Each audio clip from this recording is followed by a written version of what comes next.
एक शख्स ने एक बुजुर्ग से पूछा, दुनिया में दोस्त और दुश्मन की पहचान कैसे की जाए। बुजुर्ग ने गौर से सुना, फिर जेब से एक माचिस की डिबिया निकाली, उसमें से 2 तीलियां उठाई, एक तीली वापस रख दी और एक तीली को तोड़कर उसके 2 हिस्से किए। अगला हिस्सा फेंक दिया और पिछले हिस्से को कान में फेरते हुए बोले, पुत्र मैनू नहीं पता।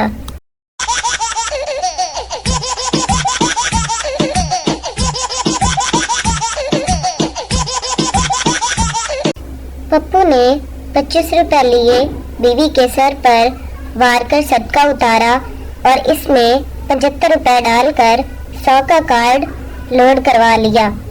बीवी, ये क्या किया?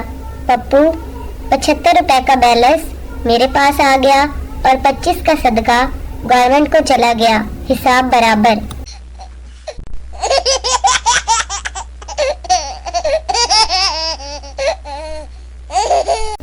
एक सरदार शराब पी रहा था और रो रहा था।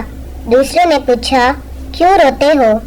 तो इसने जवाब दिया, मैं एक लड़की से प्यार करता था, इसने मेरे साथ बेवफाई की है, मैं उसे भूलना चाहता हूँ मगर उसका नाम मुझे याद नहीं आ रहा।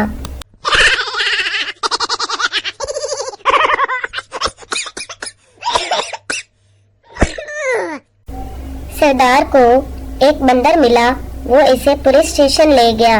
इंस्पेक्टर, इसे जू ले जाओ। अगले दिन इंस्पेक्टर ने सरदार को बंदर के साथ बस स्टॉप पर देखा। इंस्पेक्टर, इसे जू नहीं ले गए? सरदार, कल मैं इसे जू ले गया था, बहुत मजा आया, आज हम दोनों फिल्म देखने जा रहे हैं।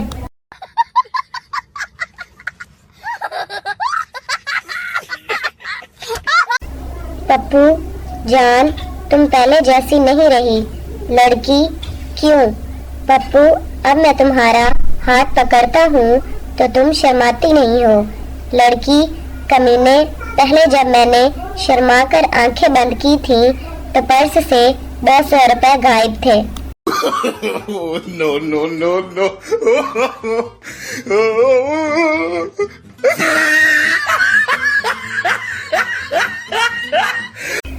एक मलंग इंग्लैंड गया और इसका दोस्त इसको नाइट क्लब ले गया। नाइट क्लब में जाकर खूब नाचा और नाचते नाचते बोला, ओए कंजरो, मैनू एक दस दियो, केड़े बाबे दा ओर से।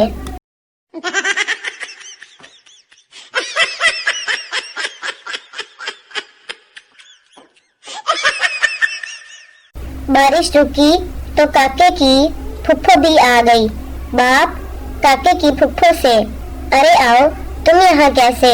काका बीच में बोल पड़ा, पापा बारिश के बाद ऐसी चीजें निकल ही आती हैं।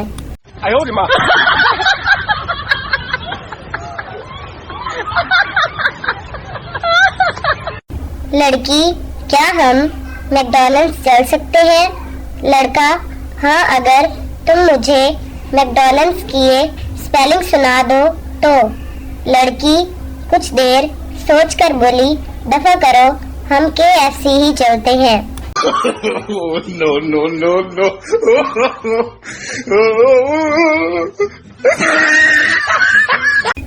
जोड़ों का दर्द बहुत तकलीफ देता है। मेरी बीवी को हुआ था, इसकी तो हालत देखी ही नहीं जाती थी। फिर शॉपिंग मॉल से 2 जोड़े दिलवाए तो आराम आया।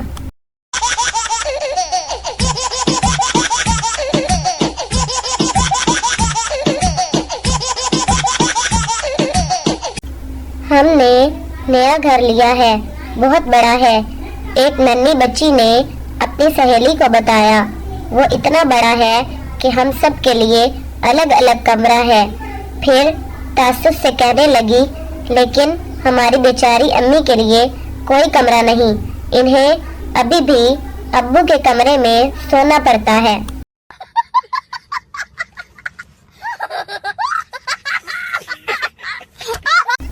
जब लड़की देखने जाओ तो इसकी आवाज रेडियो से ज्यादा हल्की होती है। फिर पता नहीं शादी के बाद कहां से बुफर्स लग जाते हैं। Oh, no, no, no, no.